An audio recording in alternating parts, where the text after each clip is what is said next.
record dahulu. Okey, so baik.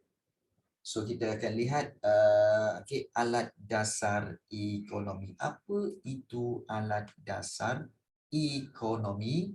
So kalau kita lihat alat dasar ekonomi sebenarnya terbagi pada dua, iaitu dasar fiskal dan dasar keuangan. Baik. So apakah yang dinamakan sebagai dasar fiskal? Baik. So kita tengok betul-betul Baik, dasar fiskal sebenarnya ialah satu dasar kerajaan yang dilaksanakan melalui. So dia adalah satu dasar kerajaan dasar yang dijalankan oleh kerajaan. Bukan firma, bukan isi rumah. Yang dilaksanakan melalui perubahan. Maknanya dia akan ubah. Ubah apa cikgu? Ada dua yang diubah. Iaitu perubahan pada dasar cukai dan juga perbelanjaan kerajaan. So, dua alat dalam dasar fiskal. Ingat dua alat dalam dasar fiskal ialah cukai dan perbelanjaan kerajaan. Dan kedua-dua alat ini akan diubah-ubah. Supaya apa? Agar keadaan ekonomi stabil.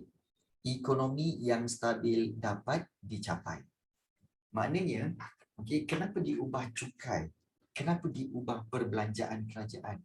Supaya ekonomi kita stabil, tidak berlaku kemelesetan ekonomi, tidak berlaku inflasi.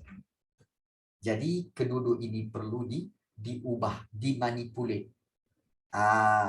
Jadi, itulah sebenarnya dasar fiskal. Ya. Baik. So kita lihat di sini tentang apakah tujuan kerajaan. Apakah tujuan kerajaan melaksanakan dasar fiskal? Baik, tujuan dia kerajaan buat begini, buat perubahan pada cukai, buat perubahan kepada perbelanjaan kerajaan. Sebenarnya untuk apa? Untuk mencapai keadaan ekonomi yang stabil. Tanpa, ingat tanpa inflasi. Oh ya ke Dina Sofia? Okey, dan tanpa pengangguran. Okey, sekarang dah ada elektrik ke Edina Sofia? So Edina Sofia rumah tak ada elektrik. Baru ada. Okey, baik. So kita pun baru mula Baik. So tujuan kerajaan melaksanakan dasar fiskal adalah untuk mencapai ekonomi yang stabil. Apa maksud stabil? Maknanya tak ada inflasi dan tak ada pengangguran. So, kerajaan juga ingin mencapai satu lagi matlamat iaitu agihan pendapatan yang lebih saksama, yang lebih adil dengan cara merapatkan jurang pendapatan antara golongan kaya dengan golongan miskin. So, terutama sekali dengan cukai. So, cukai sebenarnya akan dapat merapatkan jurang pendapatan antara golongan kaya dengan miskin. Kenapa? Kerana cukai akan perlu dibayar lebih banyak oleh golongan kaya. Golongan kaya akan bayar cukai lebih banyak. Dan golongan miskin tidak dikenakan cukai. Maka, cukai yang banyak dikenakan kepada golongan kaya akan diagihkan kepada yang miskin dengan cara bantuan-bantuan. So, ini dapat merapatkan jurang pendapatan antara golongan kaya dengan golongan miskin. Ya. Dan dua alat ini, kadar cukai dan juga perbelanjaan kerajaan boleh diubah berdasarkan masalah ekonomi semasa. Maknanya boleh diubah mengikut keadaan ekonomi sama ada tengah berlaku inflasi atau tengah berlaku pengangguran. So, kadar cukai dan perbelanjaan kerajaan ini boleh digabungkan. Untuk apa? Untuk menghasilkan dasar fiskal yang berbeza. Seperti yang berikut. Dasar fiskal ini akan dilihat sama ada dari sudut dua perkara ini. Dasar fiskal yang mengembang atau dasar fiskal yang menguncup. Dasar fiskal mengembang dan juga dasar fiskal menguncup. Baik, sebelum cikgu explain lagi tentang dasar fiskal mengembangkan dasar fiskal menguncung, ada tak mana-mana ayat ataupun statement di dalam nota ini yang mungkin kamu tak faham? Ada tak? Kalau ada, bagi tahu. Ya, sebab cikgu akan buat penerangan lagi. Kalau tak ada, okey, kita boleh proceed kepada dasar fiskal. Ada tak mana-mana bahagian dalam permulaan dasar fiskal ni yang kamu tak faham? Ada? Ada ke tak tahu? Tak ada okey, bagus Danisha. Aish, boleh Aish? Danisha? Nazira? Okey, baik, bagus. Okey. Boleh okey, baik, bagus. Baik. Dasar fiskal, kita sambung Dasar fiskal ada dua, iaitu sama ada mengembang atau menguncung. So kita tengok perbezaannya. Baik, perbezaannya begini. Kalau kita lihat dasar fiskal mengembang, masalah ekonomi yang boleh diselesaikan ialah pengangguran. Kalau mengembang, pengangguran. Di mana tujuan dasar fiskal mengembang ni adalah untuk meningkatkan permintaan agregat.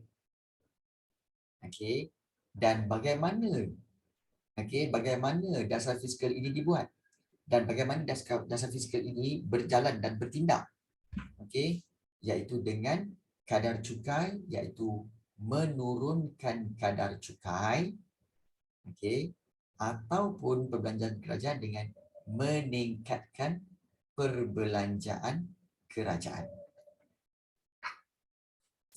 Baik. Kita cerita dasar fiskal dulu. Faham ke tak faham? Dasar fiskal mengembang. Faham ke tak faham?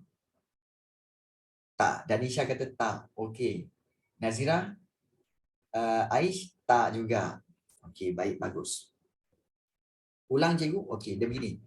Kalau cikgu rasa lebih baik cikgu tunjukkan secara melukislah.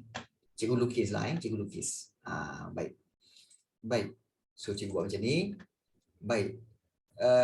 Okey, kita buat macam ni Okey. Dia begini. Okey, cikgu buat begini dan cikgu buat begini. Baik.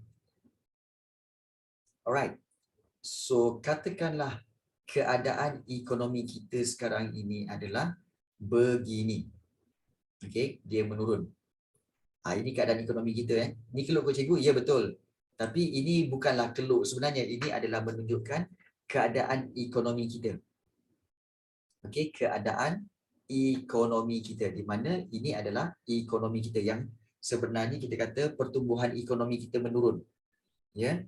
Ini kita kata sebagai pertumbuhan ekonomi. So kita tahu pertumbuhan ekonomi kita sekarang ini dalam keadaan apa? Dalam keadaan menurun. Okey, menurun pertumbuhan ekonomi kita dia menurun. Jadi bila pertumbuhan ekonomi menurun, akan berlaku banyak kes apa? Kes pengangguran. Banyak berlaku kes pengangguran. Jadi bila pengangguran, bila pengangguran apa yang berlaku? Kita tahu ramai yang tidak ramai yang tidak bekerja. Ramai yang tidak bekerja. Jadi, maknanya apa yang kita perlu buat supaya ekonomi kita naik balik? Ini sekarang ni pertumbuhan ekonomi menurun ni. So macam mana kita nak buat ni? So di kawasan ini, sekejap. Cikgu akan panjangkan lagi. Cikgu akan panjangkan lagi. No. Kena guna ni garisan lain ni kan orang confuse. Okey, cikgu panjangkan lagi Baik. So ini pertumbuhan ekonomi. Let's say lah bila cikgu? Okey, katakanlah ini daripada tahun 2018 sampailah ke tahun 2022. Okey. Ekonomi kita menurun. So bilangan pengangguran, maknanya pengangguran semakin meningkatlah. Maknanya ramai yang menganggur. Semakin banyak ramai yang menganggur. Ya, pengangguran tak bekerja. Jadi macam mana kita nak naikkan ekonomi ni balik, cikgu? Baik. So macam mana cara nak naikkan ekonomi kita? Iaitu bermula daripada sini, kawasan ini, daripada 2022 kita kena plan. So apa plan dia kat sini? Plannya adalah iaitu kena buat satu dasar, iaitu dasar fiskal yang mana? Yang mengembang. So dasar fiskal yang mengembang. Supaya apa? Supaya ekonomi kita naik semula. So ekonomi kita matlamat kita apa? Matlamat kita adalah supaya ekonomi kita daripada sini dia akan naik semula. Ya, dia naik semula. So apa yang kita kena buat? So kita kena buat apa? Yang pertama iaitu menurunkan kadar cukai. Okey, menurunkan kadar cukai. Dan yang kedua iaitu meningkatkan perbelanjaan kerajaan. Dua perkara ni. Menurunkan kadar cukai dan juga meningkatkan perbelanjaan kerajaan. So, apabila kerajaan melaksanakan kadar cukai yang menurun dan juga tingkatkan perbelanjaan kerajaan, maka dengan itu ekonomi negara kita selepas dasar fiskal diperkenalkan, ekonomi kita akan naik semula. Okey. Setakat ni korang faham tak konsep ni? Setakat ni korang faham tak konsep ini? Okey. Bermakna apa yang cikgu nak cerita sebenarnya, dasar fiskal mengembang ni adalah satu tindakan kerajaan untuk kembangkan balik ekonomi. Tahu tak? Apa masalah dia?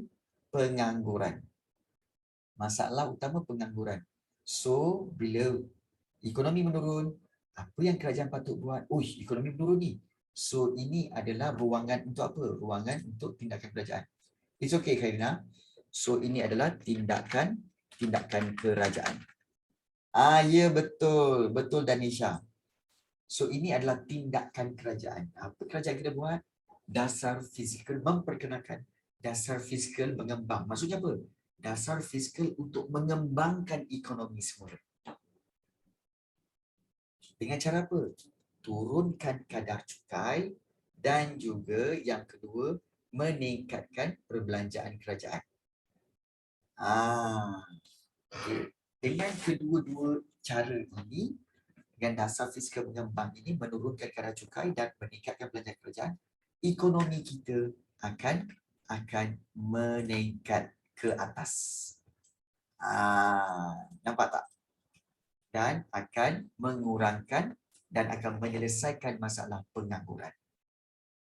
Baik, macam mana tu cikgu?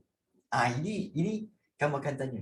Macam mana menurunkan kadar cukai dan meningkatkan perbelanjaan kerajaan ini boleh meningkatkan ekonomi kita dan juga membasmi atau mengurangkan pengangguran?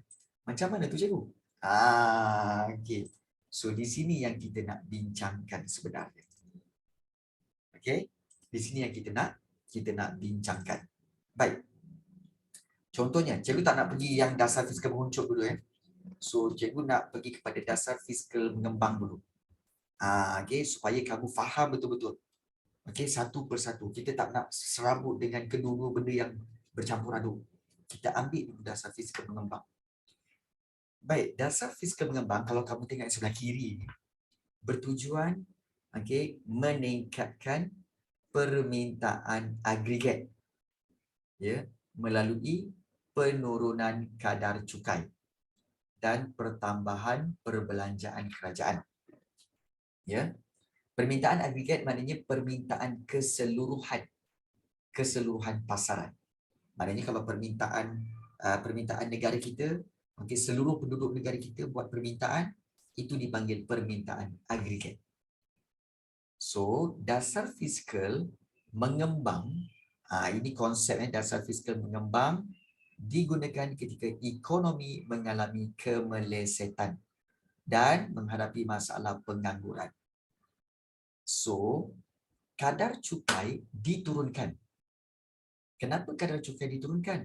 Supaya pendapatan boleh guna bertambah. PBG. Ya, pendapatan boleh guna bertambah. Bila pendapatan boleh guna bertambah, kuasa beli dan permintaan pengguna akan meningkat dan perbelanjaan agregat juga akan meningkat. Begitu juga dengan peningkatan perbelanjaan kerajaan, di mana permintaan agregat yang meningkat, yang meningkat akan menggalakkan pengeluar untuk what's aggregate? Aggregate tu maknanya total demand. Maknanya bukan individu yang buat demand tapi keseluruhan. Keseluruhan isi rumah. Keseluruhan isi rumah. Ya, itulah dia sebenarnya. Okey. Okey, jadi kalau kita lihat lebih ramai buruh untuk menambahkan aktiviti pengeluaran, maka masalah pengangguran dikurangkan. Okey. Baik, cikgu tahu korang semua blur. Cikgu, saya tak faham cikgu dasar fiskal. Okey, baik, macam ni. Cikgu terangkan Cikgu terangkan satu-satu. Sebab cikgu tahu memang topik ni perlukan penerangan yang lebih. Saya bilang hari ni kelas kita bincang pasal ni je. But it's okay. Yang penting kamu faham.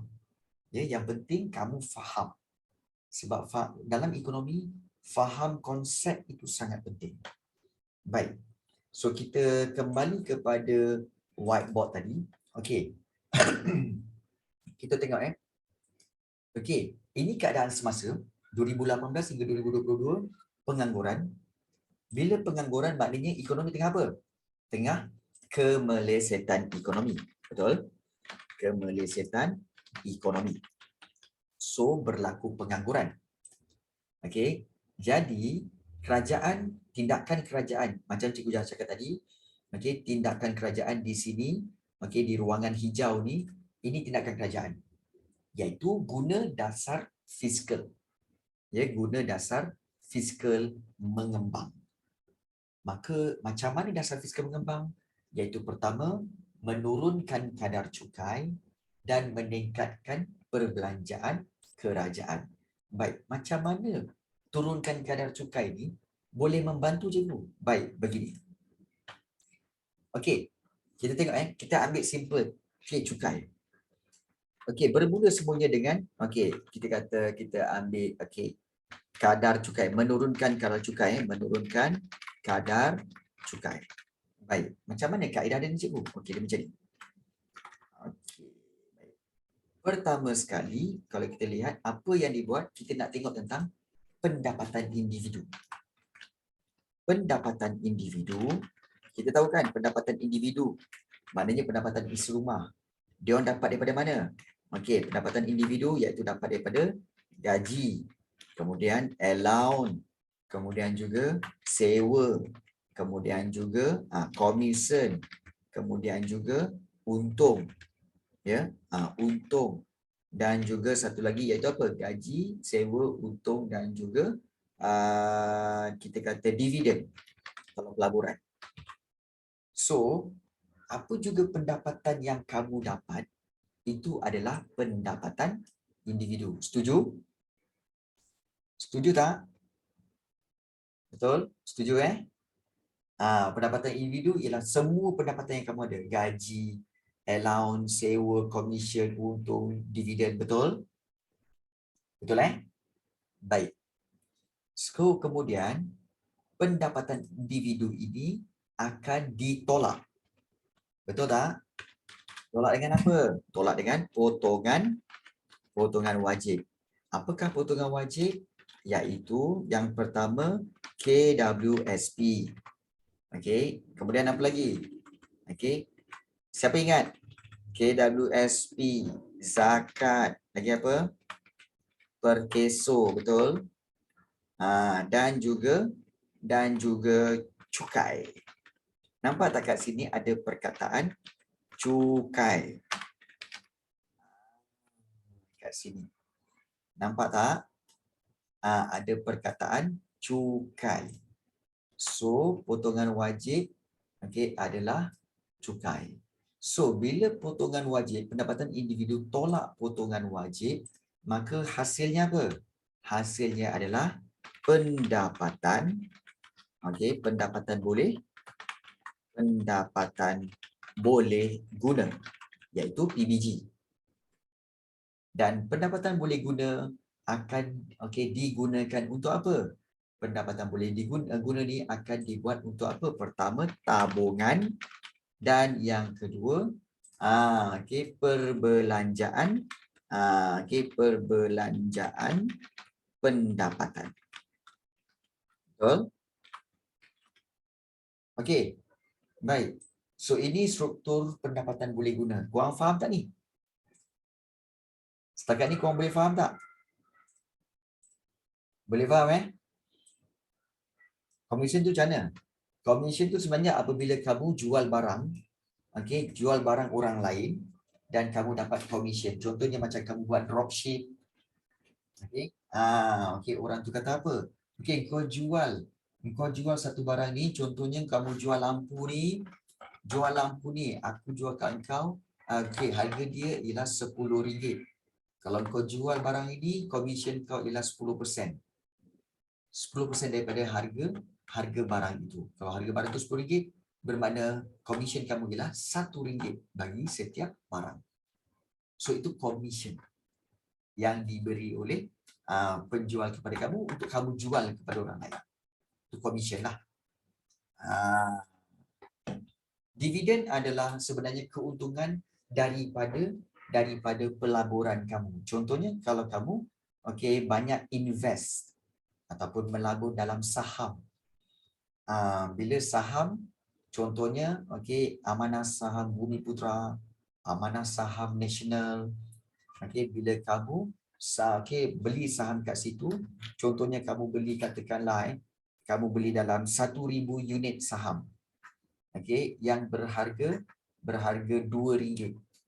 Bermakna kamu kena bayar situ RM2,000 lah untuk beli saham tu. Kemudian apabila kerajaan memaklumkan bahawa dividen bagi ASN ini ataupun ASB ini adalah 5%. 5%. Bermakna 2,000 tadi kamu darabkan dengan 5% daripada 2,000 itu. Maka kamu akan dapat keuntungan ataupun dividen sebanyak berapa? Sebanyak RM100. Macam itulah. RM100. So keuntungan itu bermakna kamu dah ada RM2,100. So RM100 itu adalah dividen, keuntungan. Baik. So itu semua termasuk dalam pendapatan individu. Baik. Perasan tak? Cikgu buat dalam bentuk kiraan. Katakanlah pendapatan kamu RM3,000. Potongan wajib KWSP katakanlah RM330. Sebab dia 11%. Zakat kamu 2.5%. Katakanlah dalam 2.5%. 2.5% bermakna lebih kurang dalam RM30, RM60. 30, 60, RM75. RM75 zakat. Per keso, katakan potongan per keso adalah sebanyak RM50.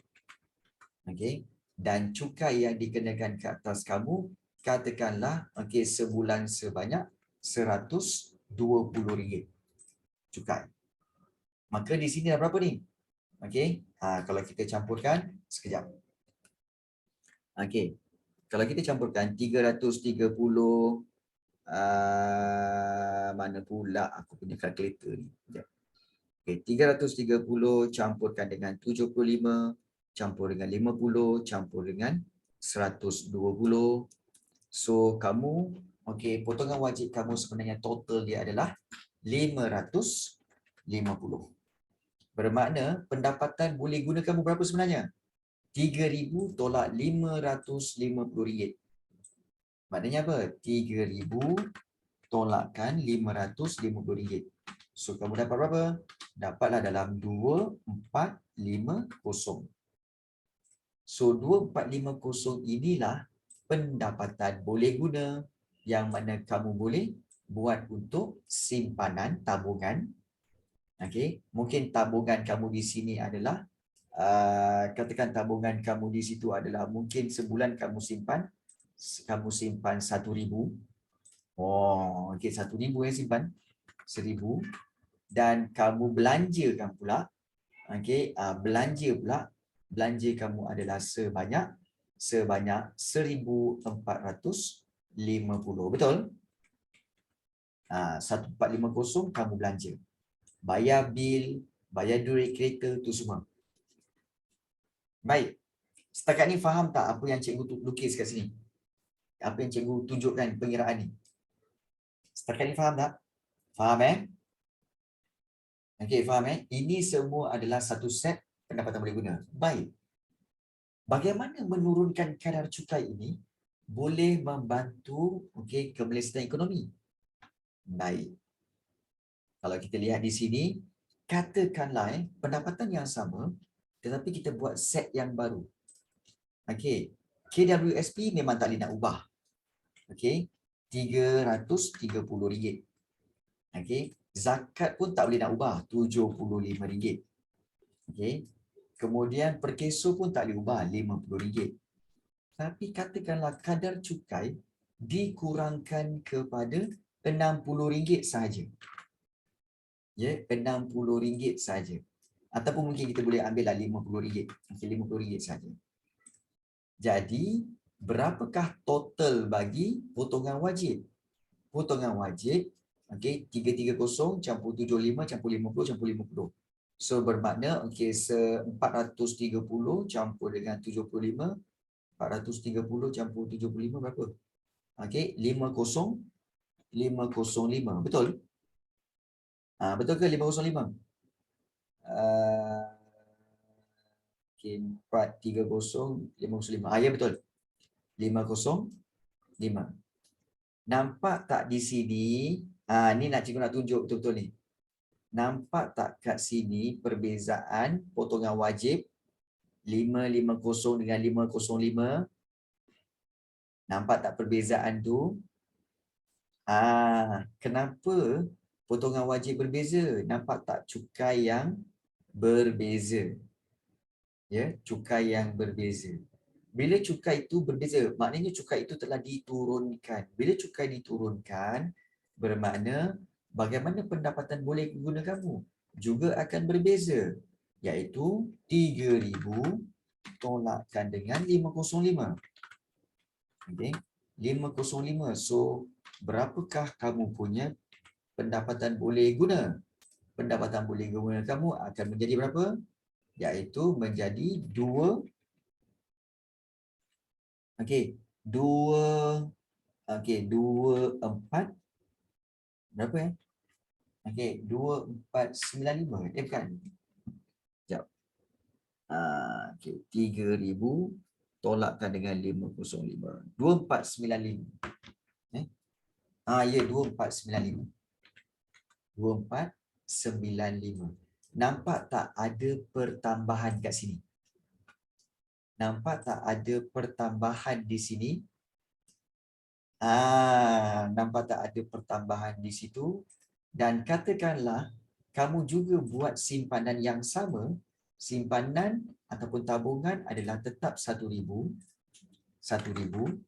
dan juga belanja kamu yang baki itu adalah perbelanjaan. Sekarang perbelanjaan kamu berapa? Perbelanjaan kamu menjadi 1495. Setuju tak? Setuju tak di sini? Okey.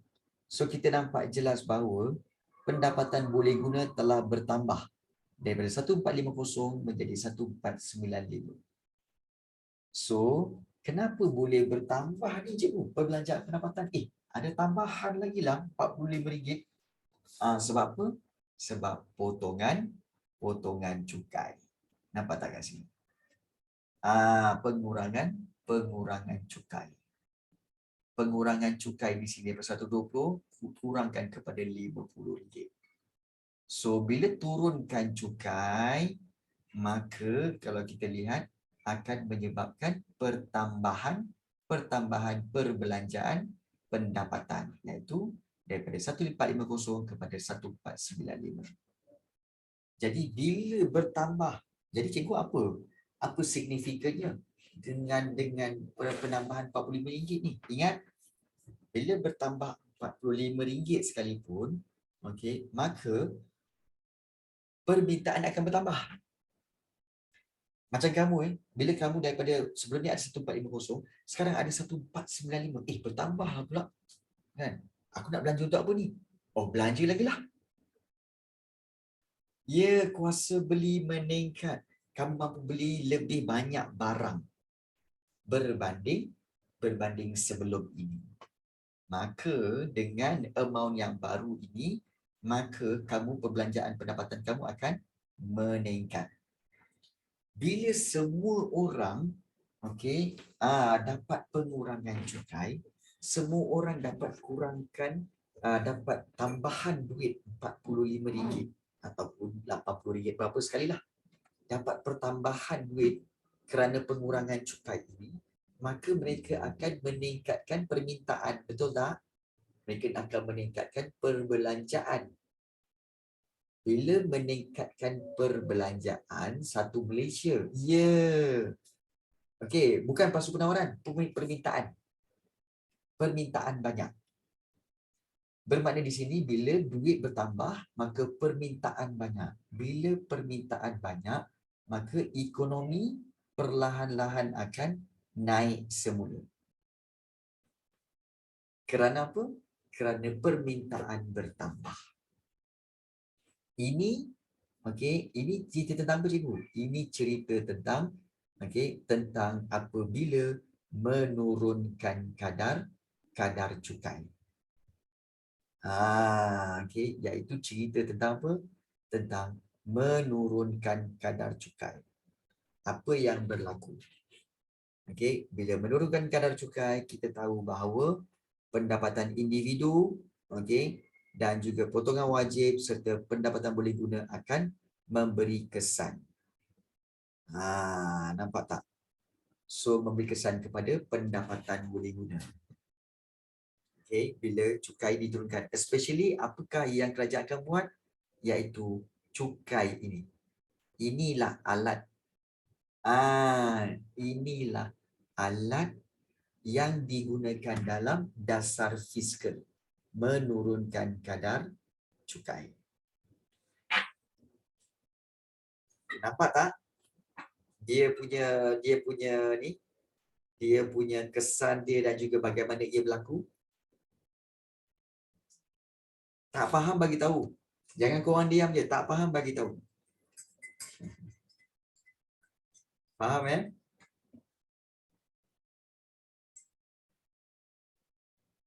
Khairina, Nazira, Idina, Aish. Tak faham tanya, tak apa. It's okay kalau kita lambat pun tak apa. Kita slow pun dalam hal ni tak apa. Yang penting kita faham. Boleh faham?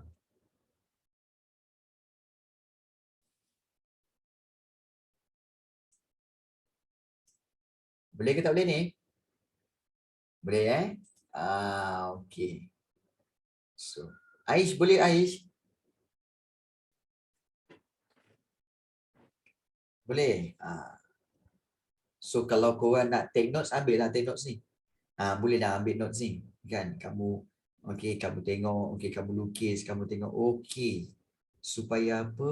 Kamu tahu bagaimana ia berlaku. Bagaimana ia berlaku. Boleh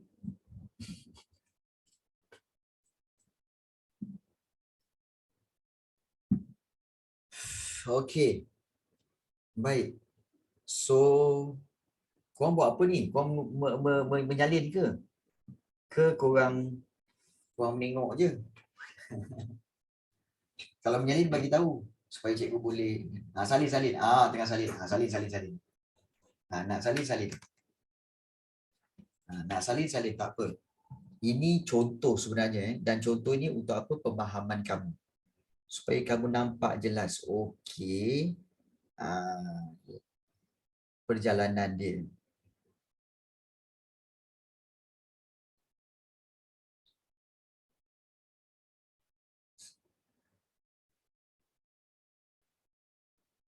Wahai lelaki, tolong.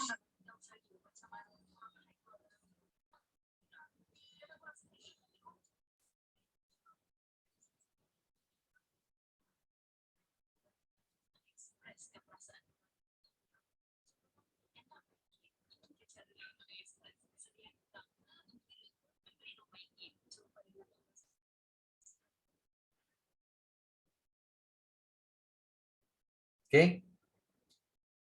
Nak pergi mana Nazira?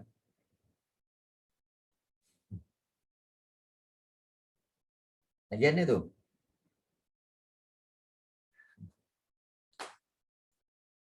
Oh ya ke? Okey Nazira. Okey. Yang nak balik kampung sian. Okey baik. Selamat Hari Raya. Okey dan selamat bercuti ya. It's okay Nazira. Kin salam pada mak. Okey dan kin salam pada kakak kamu. Okey, selamat Hari Raya dan juga selamat bercuti ya Nazira ya. Okey. Okey baik. Nazira. Alright. So kita boleh teruskan tak? Ataupun kamu tengah salin? Kalau dah tulis dah Kalau dah tulis dah.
Okey Aish.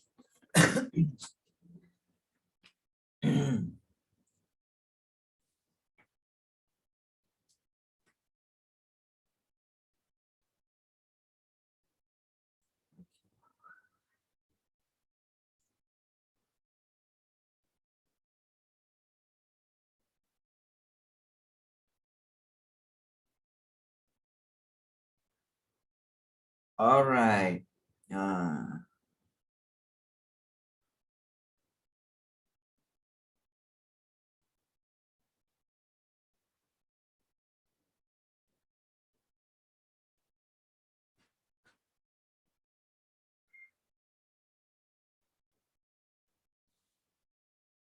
Okey, baik. So yang dah siap. So sekarang cikgu nak tunjuk pula bagaimana dengan meningkatkan perbelanjaan kerajaan, okey, boleh meningkatkan pertumbuhan ekonomi. Okey, macam mana meningkatkan perbelanjaan kerajaan, okey, boleh meningkatkan pertumbuhan ekonomi dan mengelakkan daripada kemelesetan. Okey, iaitu kalau dah cikgu padam ya. Cikgu padam. Karina boleh Karina? Cikgu nak padam ni. Boleh Alright. So Cikgu Padam yang ini, yang bawah ni ya. Baik, kita akan lihat tentang bagaimana perbelanjaan kerajaan, meningkatkan perbelanjaan kerajaan. Yang kedua, boleh untuk apa? Untuk kita kata meningkatkan semula ekonomi. Baik. Perbelanjaan kerajaan, harus diingat bahawa perbelanjaan kerajaan, perbelanjaan kerajaan sebenarnya, kita tukar dulu. Perbelanjaan kerajaan sebenarnya akan menyebabkan apa? Katakanlah perbelanjaan kerajaan, katakanlah ianya mencecah 3 bilion. Baik, perbelanjaan kerajaan biasanya merujuk kepada apa tahu? Iaitu perbelanjaan pembangunan. Merujuk kepada apa tahu? Merujuk kepada projek-projek. Projek pembinaan. Pembinaan seperti apa? Seperti LRT, seperti juga sekolah, kemudian juga seperti pembinaan ataupun perbelanjaan kerajaan, seperti lebuh raya, pembinaan lebuh raya, itu kita kata sebagai perbelanjaan kerajaan yang kita boleh nampaklah. Dan katakanlah perbelanjaan kerajaan itu mencecah, mencecah dia punya amount, kita kata lebih kurang amount dia amount dia adalah sebanyak RM RM 30 bilion. 30 bilion 30 bilion nak buat projek pembinaan dan sebagainya. Baik, bila kerajaan buat projek pembinaan LRT ke sekolah ke lebuh raya ke, so katakanlah belanjanya 30 bilion, sebenarnya projek-projek ini akan diserahkan kepada siapa? Kepada syarikat-syarikat tempatan. Syarikat tempatan. Contohnya buat LRT itu siapa? Contohnya syarikat seperti Sime Darby. Kemudian juga mungkin syarikat Guthrie. Mungkin juga diserahkan kepada syarikat Tiong Nam. Tiong Nam. Ini semua syarikat-syarikat tempatan. Maka 30 bilion itu akan diagih-agihkan. Mungkin 10 bilion setiap syarikat ini dapat 10 bilion projek. Maknanya 10 bilion, so dapat RM 10 bilion. Setiap company. Jadi kalau kita lihat bila setiap company dapat 10 bilion dia dapat 10 bilion, so syarikat tempatan akan jalankan projek. So bila mereka jalankan projek, maka mereka akan menggajikan pekerja. Menggajikan pekerja. Dan bagaimana mereka boleh menggajikan pekerja? Tak kiralah pekerja tempatan ke, sama ada konsultan ke, konsultan, kita kata konsultan, kemudian arkitek, kemudian juga pekerja binaan, semua kan. So bila menggajikan pekerja itu, maka duit 10 bilion itu bermakna duit daripada peruntukan itu akan diagih-agihkan sebagai gaji dan juga allowance kepada pekerja-pekerja ini. Jadi daripada 30 bilion itu telah diberikan kepada syarikat tempatan, dan syarikat tempatan pun jalankan projek itu, dan duit-duit itu akan dibayar kepada pekerja-pekerja ini, dan pekerja ini akan dapat apa? Pekerja-pekerja ini akan mengalami apa? Pekerja-pekerja ini akan mengalami peningkatan pendapatan. Betul tak? Peningkatan pendapatan. Bila meningkat pendapatan, maka kesannya akan berlaku apa? Maka akan berlakulah peningkatan permintaan. Jadi akan berlakulah juga peningkatan permintaan. Bila permintaan meningkat, maka ekonomi akan naik semula. Jadi, kita boleh simpulkan bahawa sebenarnya itulah yang dikatakan sebagai meningkatkan perbelanjaan kerajaan. Maksudnya 10 bilion tu untuk buat projek dengan bayar gaji pekerja itu. Ya, betul. Ya, betul. Bayangkan, just bayangkan.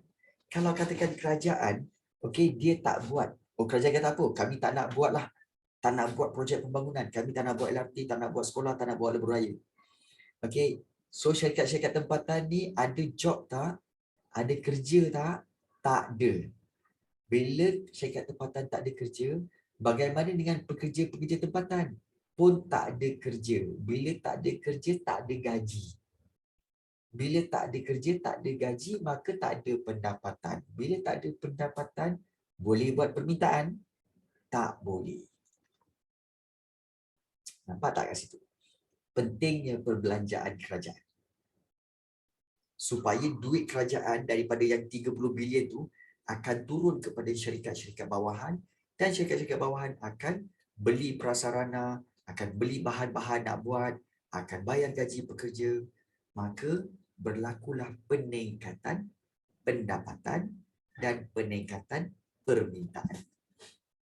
Dengan itu, ekonomi akan dapat naik semula. So, kesimpulannya, kenapa dasar fiskal mengembang? Ingat mengembang. Maknanya apa? Matlamat dia untuk ekonomi mengembang balik. Kenapa dipanggil mengembang, cikgu? Sebab ekonomi tengah jatuh, so buat benda-benda ini, iaitu buat turunkan kadar cukai dan tingkatkan perbelanjaan kerajaan supaya ekonomi kembang balik. Macam mana ekonomi nak kembangkan balik? Iaitu dengan cara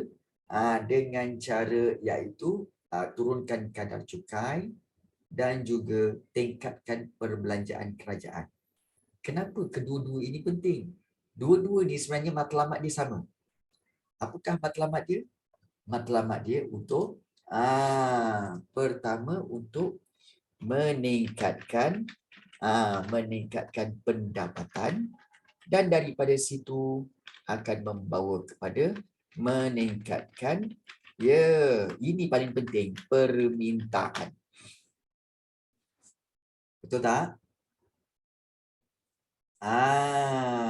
Itu sebenarnya. Berbeza dengan kemelesetan ekonomi. Kita tahu apa yang berlaku dalam kemelesetan ekonomi, iaitu pendapatan kurang. Ingat kemelesetan ekonomi, pendapatan kurang. Kurang dan juga menyebabkan permintaan kurang. Nampak tak kat situ? Inilah isu dia. Nampak tak? Bila kemelesetan ekonomi, pendapatan kurang dan permintaan pun kurang. So, apabila daripada sini daripada zon ini,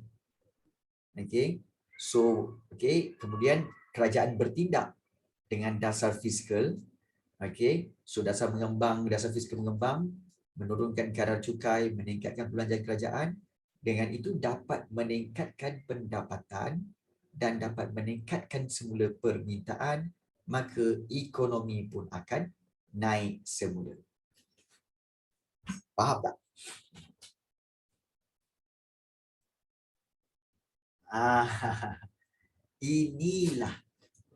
Inilah sebenarnya keadaan, dan inilah dipanggil dasar fiskal. Dasar fiskal. Tak faham tanya, tak apa, cikgu boleh explain. Karina, Aish, Danisha, tak faham tak apa, boleh tanya. Cikgu ulang semula. Cikgu ulang semula. Iaitu cikgu gunakan color lain-lain supaya dia lebih jelas. Keadaan kemelesetan ekonomi akan menyebabkan pendapatan kurang, permintaan pun kurang, pengangguran pun berlaku. Maka apa yang patut kerajaan buat? Tindakan kerajaan iaitu dia akan buat dasar fiskal yang mengembang. Iaitu apakah itu yang mengembang? Menurunkan kadar cukai dan juga meningkatkan belanja kerajaan. Supaya dengan kedua-dua ini, maka akan dapat meningkatkan pendapatan dan meningkatkan permintaan. Apabila pendapatan dapat tingkatkan, permintaan pun meningkat, so ekonomi, kesan dia ekonomi akan naik semula. Prasarana itu sebenarnya adalah kemudahan-kemudahan asas. Prasarana ialah kemudahan asas. Okey, cikgu bagi masa untuk korang tengok graf ni dan kamu korang tengok carta ni 2 minit. Kalau mana-mana tak faham bagi tahu.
Dapat?